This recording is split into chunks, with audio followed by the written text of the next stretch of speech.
Bienvenidos a Innovative Conecta, el podcast donde cada mes hablaremos de temas relacionados con el medio ambiente, residuos y economía circular en México.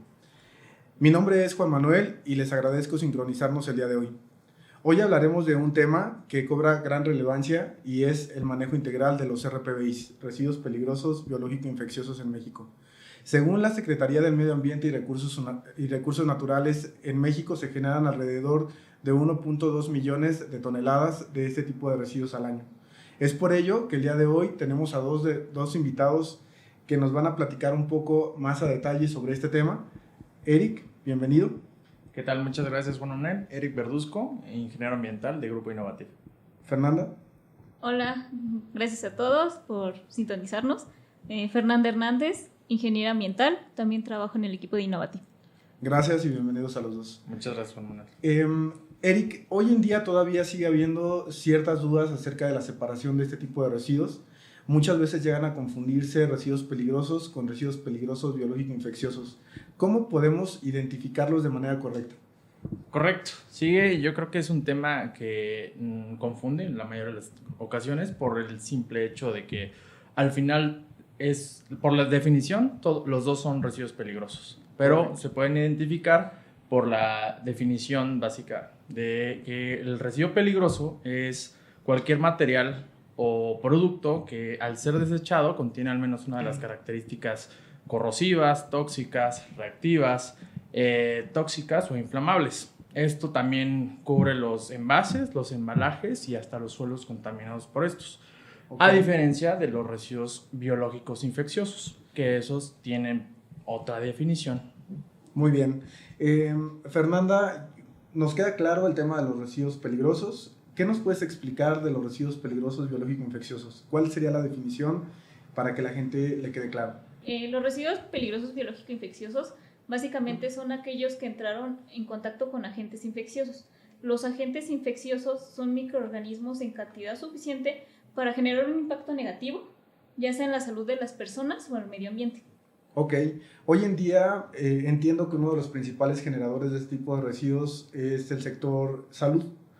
Además del sector salud, ¿en dónde más se pueden generar este tipo de residuos, Fernanda? Sí, es correcto. Principalmente tienen que ser, los principales generadores serían hospitales, también centros de investigación, también incluso en nuestros propios hogares. Por ejemplo, si tenemos alguna persona en casa que tenga que inyectarse o algo así, básicamente esas jeringas tendrían que ser clasificadas como residuos biológico-infecciosos. Ok, y creo que muchas veces sucede, no sé si están de acuerdo conmigo, que si se genera el residuo en casa, este se dispone como si fuera un residuo sólido urbano en la basura común y eso genera de pronto algún problema como el que comentabas tú de infecciones en las personas y demás, ¿no? Eric, ¿algunos ejemplos de residuos peligrosos para poder separar? Mira, como para ir definiendo y poderlos ir identificándolos, pues en casa también generamos residuos peligrosos, quizá no considerados porque también se podrá considerar dependiendo de la cantidad de generación, pero en casa generamos pilas, o utilizamos las pilas, eso se considera un material peligroso. Quizá el aceite del motor del auto también es un residuo peligroso que también debería de, quizá no llevarse a grandes sitios, pero sí disponerse correctamente. Las lámparas fluorescentes de las oficinas también son residuos peligrosos. Los trapos impregnados con tiner o solventes son considerados residuos peligrosos. Todos esos son generados en nuestro hogar y pues para nosotros quizá sigue siendo fácil disponerlos como un residuo sólido urbano. Claro, totalmente de acuerdo. Fernanda, además del sector salud, por ejemplo, a nivel industrial, en una fábrica de manufactura, ¿qué tipo de residuos peligrosos biológico-infecciosos son los que se pueden generar? Bueno, dentro de las industrias también tienen sus propios enfermerías donde pueden llevar a cabo también inyecciones o tomas de muestra que a veces se le toma al mismo personal para darle seguimiento. Ok. ¿Qué sucede con los laboratorios donde hacen pruebas para alimentos, por ejemplo, cepas y cultivos? ¿Qué sucede con todo este tipo de residuos? Claro, los cepas y cultivos también entrarían dentro de residuos peligrosos biológico-infecciosos, tanto los que se hacen en los estudios a las personas como los que se realizan para estudios que se hacen a nivel de industrial. La manera de tratar este tipo de residuos, Eric, ¿Cuál es la forma correcta? Mira, depende mucho de la generación. Hay diferentes tipos de tratamiento. Lo ideal para estos residuos biológicos infecciosos, como bien comentan, que según generados en la atención médica, lo primero es saberlos identificar. Inicialmente hay que identificar para poderlos disponer o tratar correctamente. Okay. La idea yo creo que es empezar por ahí, que la gente o los generadores identifiquen qué es un residuo biológico infeccioso y cuál no, para poder así, en este caso, darle el manejo adecuado. Los residuos biológicos infecciosos, como bien comentan, se generan ahí, son cepas y cultivos, residuos punzocortantes como las jeringas, también las gasas, etc. Entonces lo ideal es contenerlos en envases que sean adecuados para cada tipo de residuo. ¿Hay bolsas que se utilizan específicamente para almacenar este tipo de residuos, Fernanda? Sí, es correcto. La norma es la 087. En esta norma nos menciona cómo se debe identificar los residuos peligrosos biológico-infecciosos. En el caso de ser líquidos, por ejemplo, si estamos hablando de sangre, de muestras de sangre, tiene que ser en un contenedor rojo, hermético, con la señalización de que es un residuo peligroso biológico-infeccioso.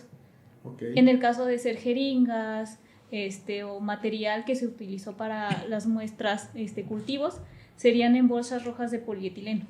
Igual también tiene que tener la señalización de residuo peligroso biológico infeccioso. Y en el caso de los anatómicos tendría que ser en bolsas amarillas. Ok, bien. Una vez que estos residuos han sido embalados de manera correcta, ¿cómo es la manera en que se tienen que transportar a los destinos finales? Correcto. Ahora sí podemos hablar, una vez embalados correctamente, de un tratamiento. Puede ser que el tratamiento, en caso de hospitales grandes, cuentan con sitios desde ahí se puede esterilizar los punzocortantes. Muchos hospitales cuentan con equipos autoclave para esterilizar los objetos, punzocortantes en este caso, y otros cuentan con sitios de incineración. Esto puede ser, más bien debe ser permitido o autorizado por la autoridad, o en su defecto, si no cuentan con este tipo de instalaciones dentro del hospital, pueden ser manejados por terceros, prestadores de servicios, para que ellos recolecten los residuos y los lleven a un centro donde se les dará tratamiento. Este tratamiento es de la misma manera, es incineración o esterilización, y una vez que sean prácticamente tratados, ya se puede hablar de una disposición, pero la idea es primero incinerarlos o, en su defecto, esterilizarlos. Entonces estamos hablando que este tipo de residuos debe de transportarse en una unidad autorizada por la Secretaría del Medio Ambiente. Es correcto. Okay. Únicamente estos residuos deben de ser manejados por prestadores de servicios dados de alta, autorizados, que cuenten con todas las autorizaciones del Estado y en este caso federales para poder tratarlos. Para poder transportarlos también deben de contar con todo prácticamente en regla ante la autoridad. Desde la recolección al transporte y hasta prácticamente al destino. Muy bien. Fernanda, platícanos un poquito acerca de las dos alternativas que hay para la disposición de estos residuos. Hablaba Erika acerca de la incineración, también acerca de la esterilización.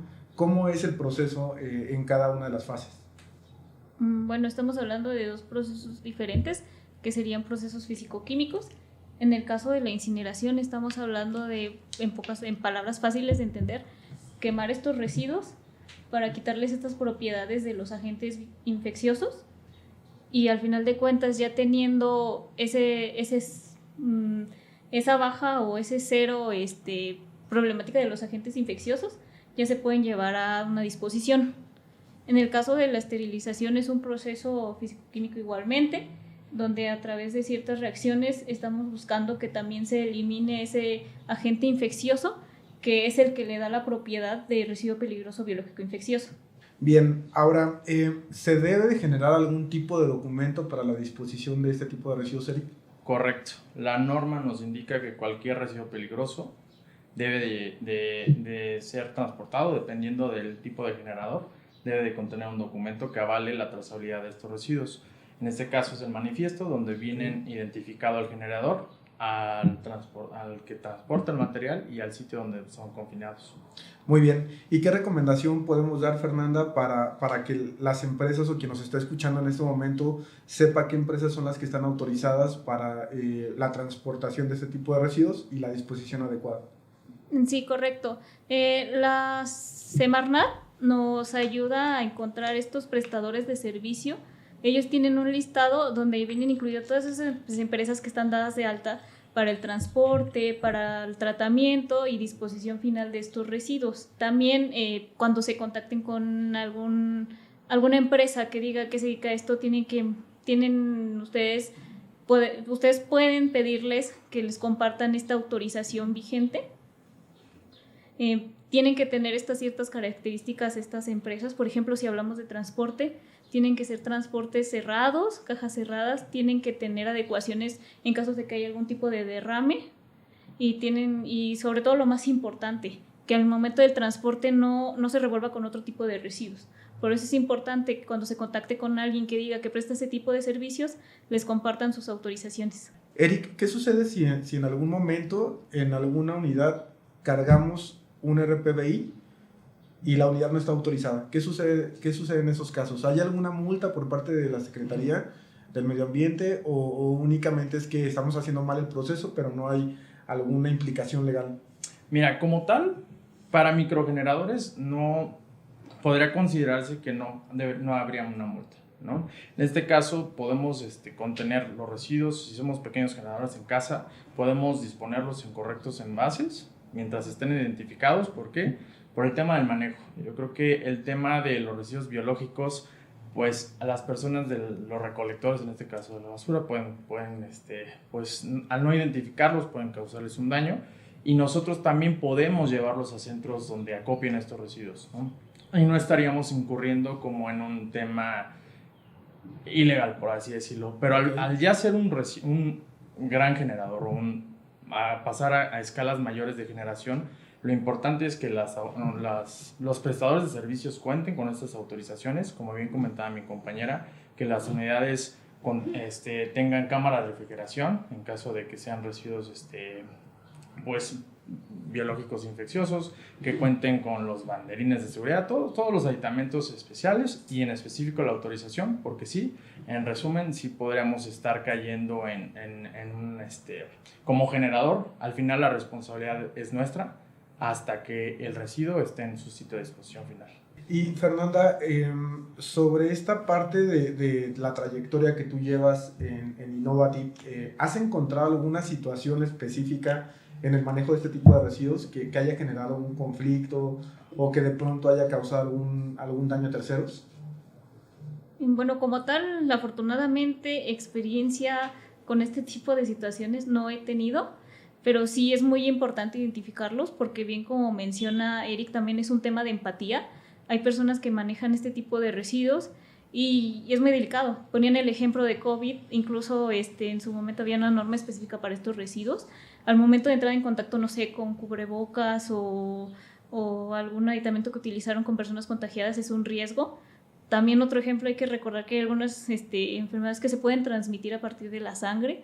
Por ejemplo, si tenemos alguna jeringa de alguna persona que está infectada de alguna enfermedad que se puede transmitir de esa manera, si esa persona que la maneja está en riesgo de poder contagiarse.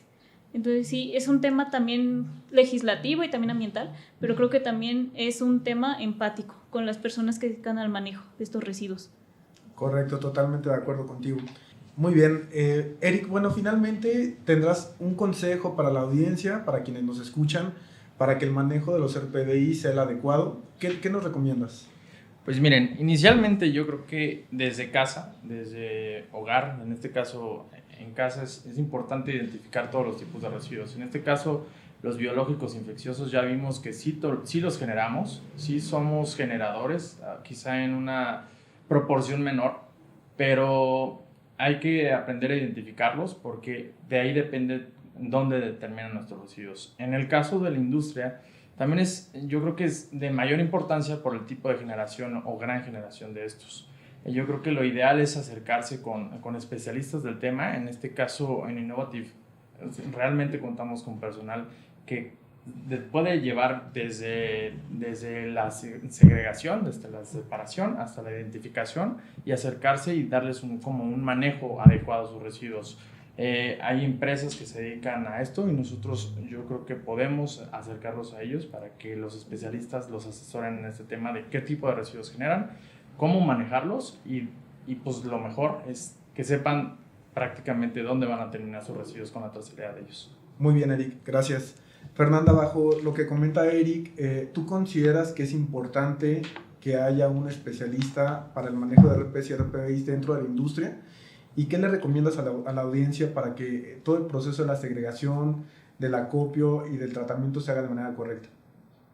Claro, súper importante, y creo que esto va a responder las dos preguntas. Sí, es muy importante que haya personal especializado en medio ambiente, porque como lo pudimos ver el día de hoy, la completa y correcta gestión de los RPBIs es un tema bastante complejo. Definitivamente se necesita gente que se especialice en el tema, y bueno, de ahí partimos en que esa sería mi recomendación, tanto para todas las industrias, que se acerquen a gente que sea experta, gente que tenga los conocimientos y la experiencia para la gestión de este tipo de residuos, y nuevamente que se acerquen a empresas que tengan las autorizaciones para evitar penalizaciones y lo más importante, evitar problemas colaterales en cuanto al medio ambiente y también a la salud humana. Muy bien, hoy en día en Innovative ya se manejan este tipo de residuos con algunas industrias. Sí, es correcto. En Innovative nos dedicamos a la gestión integral de residuos peligrosos biológico-infecciosos. Tenemos algunos de nuestros socios que ya cuentan con nosotros para este tipo de tratamientos, y llevamos desde lo que es la recolección y nos aseguramos de que lleguen a una correcta disposición final. Ok, nosotros nos encargamos de esa trazabilidad, Eric. Es correcto. En Innovative nosotros le brindamos al socio esa seguridad de que desde que generan los residuos saben dónde están y a qué sitio de disposición llegan, ¿no? En este caso, siempre asegurando la preservación del medio ambiente. Les agradezco mucho a nuestros invitados por haber estado presentes el día de hoy. Le agradezco mucho a la audiencia habernos escuchado. Por favor, síganos en nuestras redes sociales. Estamos en Facebook, Instagram, YouTube, LinkedIn. Nos encuentran como Innovative Group. Gracias y nos vemos en la próxima. Muchas gracias. Gracias. Gracias, Juan Manuel.